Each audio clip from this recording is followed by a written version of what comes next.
What's up everybody, Simon here from Photon Games, and welcome to my Minecraft Bedrock 1.16 Nether Update Survival Let's Play Finding Stronghold Best Way to Find Iron Secret Base. Yep, we're just throwing all the keywords in the title today because YouTube likes that for some reason. But first we have to sleep before all the zombies come and take over my village. So this is just a little unit I've built here because basically you can't get more villagers if you don't have enough beds, so I just built this one thing with a ton, and now I can get tons of villagers, which also means this counts as a triple village, which is good for the first thing I'm going to be showing you, which is a manual iron farm.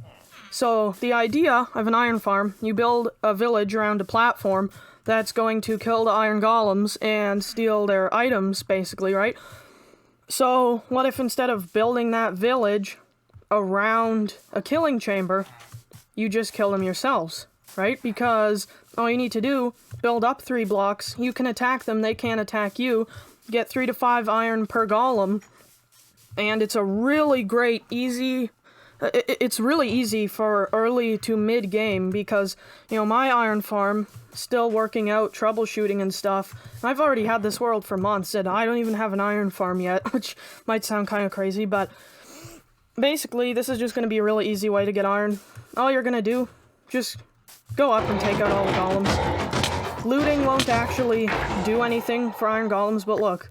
I got 4 iron that quickly. Now, of course, this is a triple village because I built more houses, so I'm going to get up to 3 iron golems at a time. So by the time I run around getting one of them, the next one's already going to be ready to attack. Blammo, 9 iron already. That is pretty crazy. Definitely, if I was mining, I would not have gotten it nearly this quickly.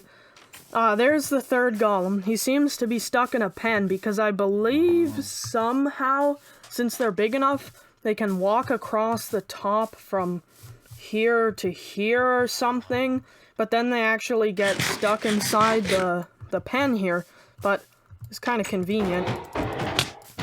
But boy, do these things have a lot of health.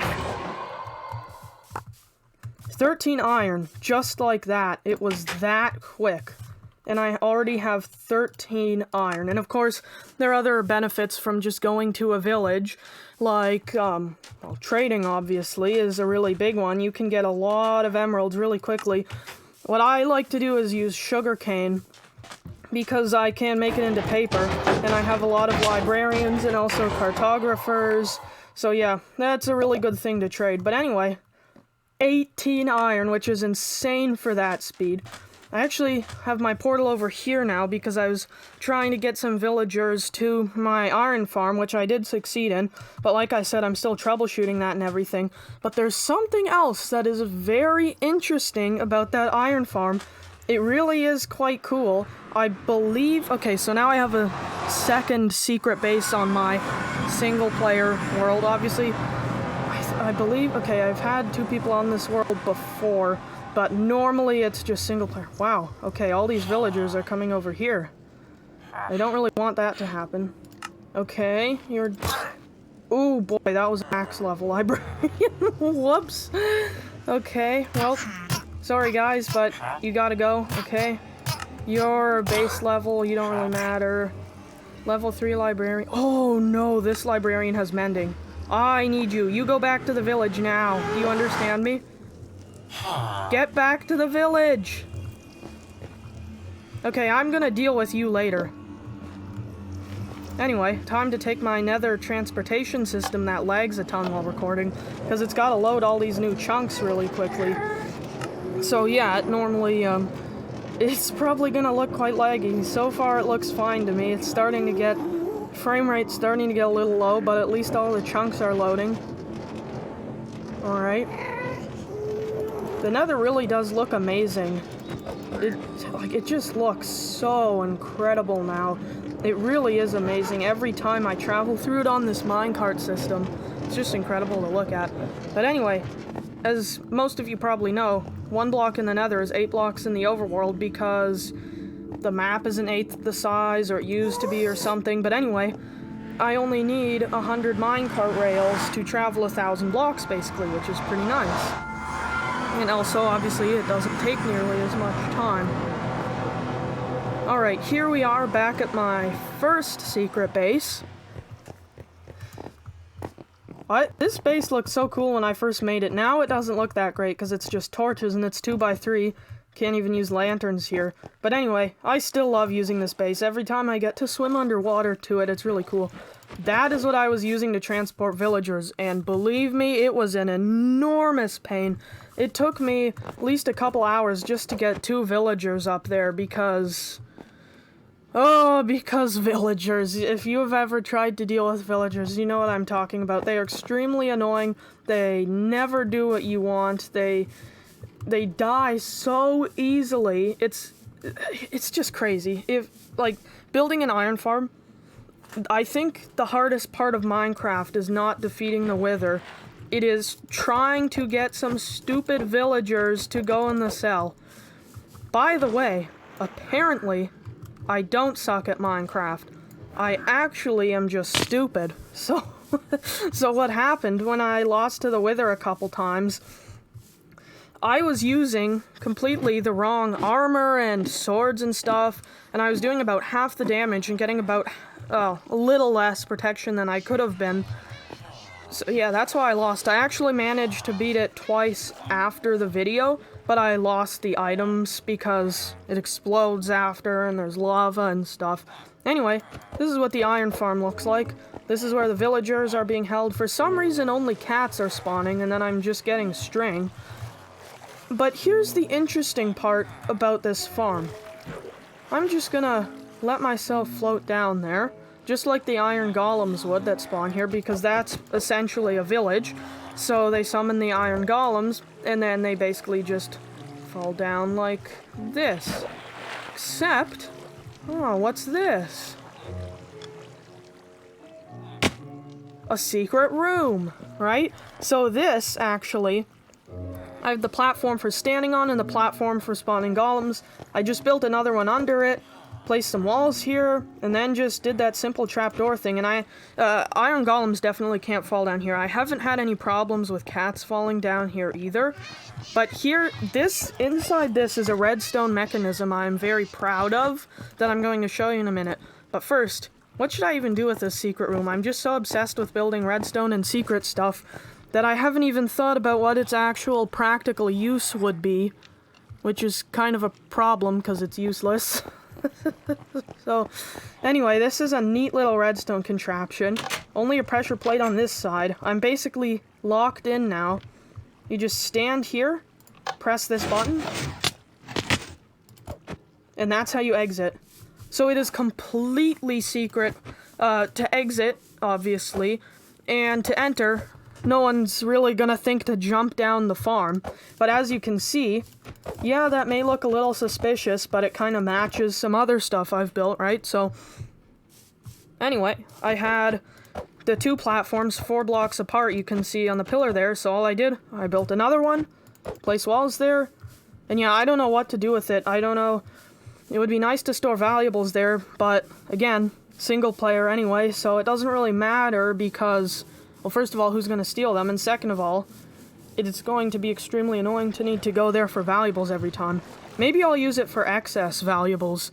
Like, once I have a ton or something, I'll just, you know, place all my emerald blocks there that I don't need for trading. That actually sounds like a good idea, because I love just looking at this pile of wealth. So, I just want to see what that would look like. I'm going to take... Okay, where are my emeralds? Alright. Running low on iron. I'm using it too much because I keep thinking, well, I'm making an iron farm, so I'll have enough soon. And then my iron farm keeps not working. So, okay, just only want the blocks, emerald blocks here. And then probably I'm gonna want diamond and netherite blocks. Alright, so I'm just gonna go over here. Crafting a netherite block is the coolest feeling in Minecraft. And there we go. And then, of course, these 3 ingots can go back. It really isn't that hard to find netherite, considering you only need 9 ingots, which basically you need 1 block of netherite for a full set of armor and tools. But then again, most people have 1 pickaxe for fortune, 1 for silk touch.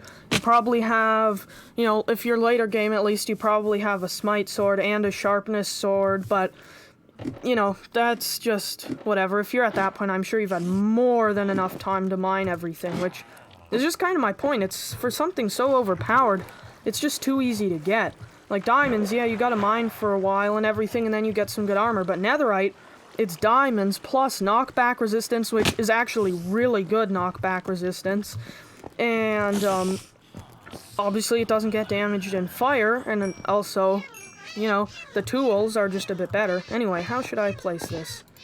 Think I'm just gonna start placing it maybe like that, and then well, we'll see when I run out of room for it and have to start.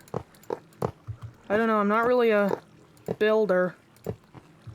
Okay. Hey, well, isn't that perfect? Alright. Now I'm gonna do the same with emeralds on the other side. Hope I get this right. Okay. Now I have 2 more. How should I place these? Just like that, maybe we'll do. And a block of netherite. Alright. Okay, now going to this room is actually really fun. The only problem is, you know, now out of emeralds and diamonds and netherite, but I actually, really, once you get a full set of max stuff, you never need diamonds or netherite again, really. Unless you're on multiplayer and trading and stuff, so. Oh no, that wasn't perfect. What happened? No! Okay, let's fix this. It's still not gonna be perfect, but at least... Okay, wait, and that's perfect for... that. Alright, that I am very happy with. This is a really cool room to be in, because I don't need any more of this or this. Well, I need a little more diamonds, because, you know, I'm trying to get max tools, and I don't have all of them maxed yet, but... And also, I may need more at some point, like if for some reason I need a fortune axe, too. But anyway, that should be good, and I can keep getting emeralds because of my huge sugarcane farm. Anyway, let's use this mechanism again. I love this thing. Oh, that's neat to watch. Anyway, I should probably sleep before zombies spawn on my iron farm, and take out the villagers that I spent forever trying to get there, so... Nope. You all just get out of the way.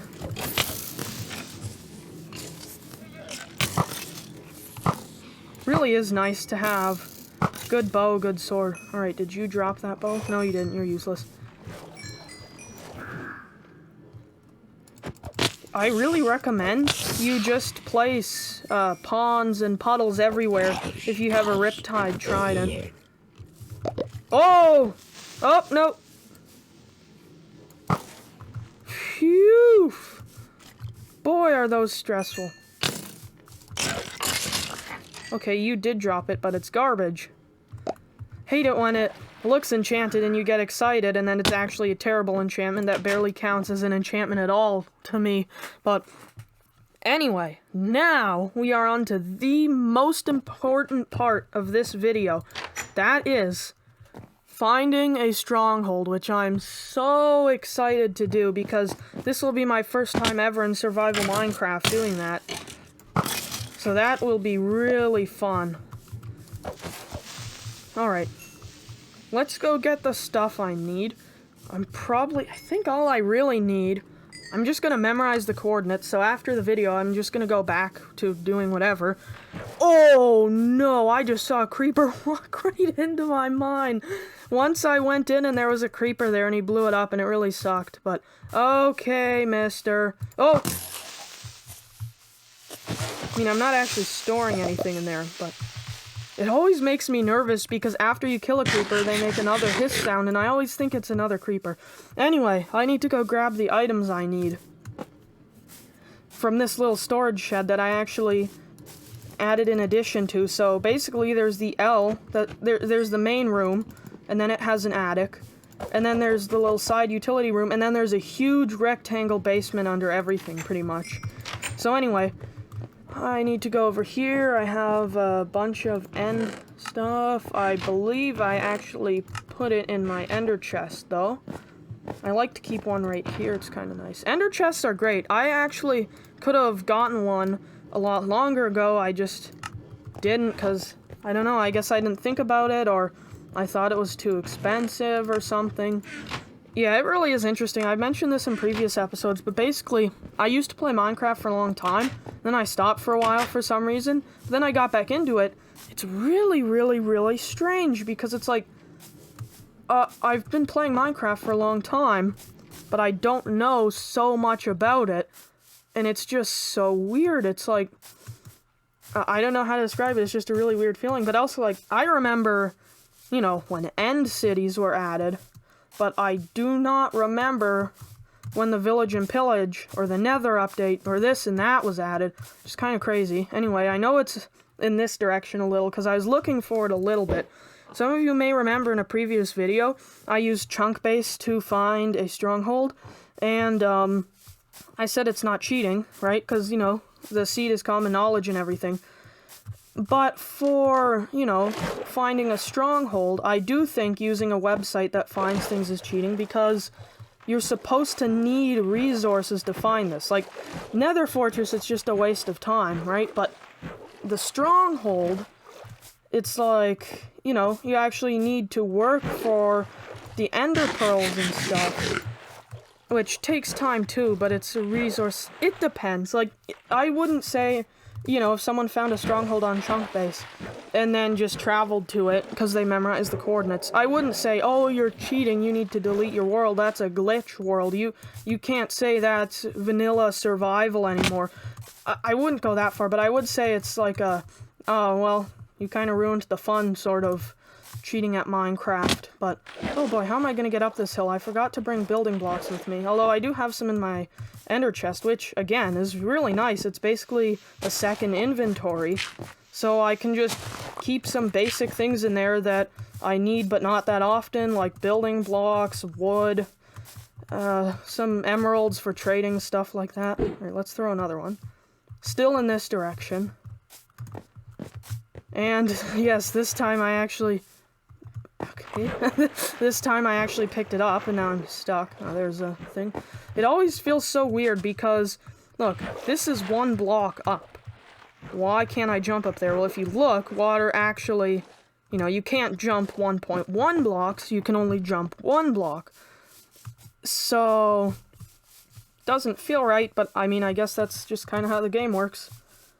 Also, it's kind of hard to jump in water, which makes sense, but anyway, you might think I'd be worried about exploring all this land before... Oh, look at that, that's nice. You might think I might be worried about, you know, exploring all this land before 1.17, which apparently is now going to be 1.17 and 1.18 or something. And if you haven't heard, they're splitting the cave update, or caves and cliffs. Everyone calls it the cave update. The cliffs must feel so left out. Anyway, in 1.17 and, you know, 1.18, because they split it into 2 updates, because they felt like, you know, a lot of the features are very complex, like increasing the height limit and trying to make it still work on other, you know, older computers, or, I mean, Minecraft already, your computer's trying to render so many blocks at the same time, so it's sort of, hey look, a ruined portal. So anyway, it's hard on your computer, and they're making it even harder on the computer, and they still want it to work for people. Personally, I think I want to explore a few thousand blocks before 1.17 and 18, or let's just call it caves and cliffs. Now it's going to be the cave updates, which is going to feel so weird, because everyone's been saying cave update, or caves and cliffs. Now it's, well, caves and cliffs is already plural, so... I don't know. Mojang has confused us this time, but... Anyway, I forget where that was going. I think I was gonna talk about... I actually... Oops. Where are you going? Okay. I actually want to explore like a 5,000 by 5,000 block thing, because I want to have a bunch of terrain in 1.16 still, because I really think it would be nice, you know, just classic Minecraft. I mean, look at this. This is amazing. Obviously, Caves and Cliffs is going to make it more amazing, but come on, this is Minecraft. Like, this is so great, and I love this, and I want to remember it in my world. And since you can't go back to previous versions in Bedrock, kind of have to have it be in my version already, so, I don't know. I think I'm going the wrong way. I forgot the ender pearls changed directions. Okay.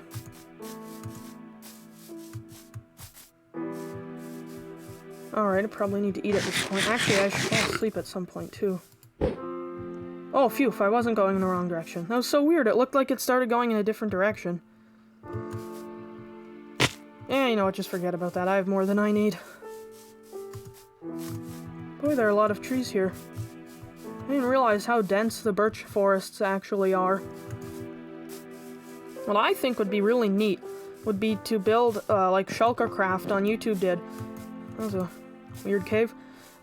Is to build a biome out of gold or something, but I would want to use the color that it already is. Like, for example, the ground would be emeralds, the leaves then, I guess, would have to be emeralds too, and then birch trees would be, I guess the close would be diamond blocks, and then oak trees would be netherite blocks if I could— oh, don't fall in the lava! If I could afford it. Oh! Okay. Wow, they are actually much farther away than I thought. Maybe I should be throwing these pearls less frequently. The only problem is if I go 500 blocks the wrong way, it kind of sinks. But, wow, there really is a lot of trees here. I am exploring new territory on my world. Of course. What makes me interested is how speedrunners manage to, like, find the stronghold with only a few pearls, because, well, not a few, 12, right? But how do none of theirs break? That's actually a real controversial thing. Did Dream cheat or not? Which, hey, a dog. Which, personally, don't know if I have an opinion on, because, well, if you actually, so, okay, if you haven't heard of it, basically people think he cheated because, you know, the amount of blaze rods and ender pearls he got was much better than average. And if you actually look at it and you think, okay, well, you know, unlikely things happen. Like, you know, that house spawning on the edge of a cliff, that's kind of neat. But anyway, unlikely things happen, right? But if you actually look at how unlikely it is far more unlikely than anything we've ever seen happen to before. And it's like, okay, it can happen, but on average, for this to happen, you would need, you know, I think something like all 7 billion people on Earth speedrunning the whole game of Minecraft every second for 10,000 years to get that to happen, which obviously is extremely unlikely. You also have to consider, here's the thing, out of, I don't know if it was 12 streams, they just picked the top 6 and took the average of that. So, the probability of it happening for those specific streams, yes, but you take the probability out of the top of anything, it's gonna seem unlikely. It's like, you know, you roll a die 36 times, you get each number 6 times, obviously, and then you pick the 6 times that you got a 4 and say, look, 6 out of 6 times I got a 4. That's impossible. How'd that happen? I must have cheated. So, I'm not an expert at that sort of thing, so I don't really have an opinion on it, but I'd say there are very good arguments either way. But the biggest argument for me, in Dream's video where he played with Mr. Beast, he died so easily. And I'm just thinking, like, okay, aren't you good at Minecraft? Which obviously he is good at Minecraft, but I don't know, some people think Manhunt is scripted, whatever. Personally, I don't have an opinion on that. I've heard that you should have opinions on things on YouTube, because if people like or dislike your videos, it's engagement, and then, you know, you get more views even if it's a dislike. But I'd rather just not have an opinion on that, because I don't want to make other people who play Minecraft mad. Although, this is a good time to remind you, make sure you leave a like, and also, I've gone way over my time limit for today, so I'm gonna have to finish this in the next episode, but thank you for watching, everybody, and I'll see you next time.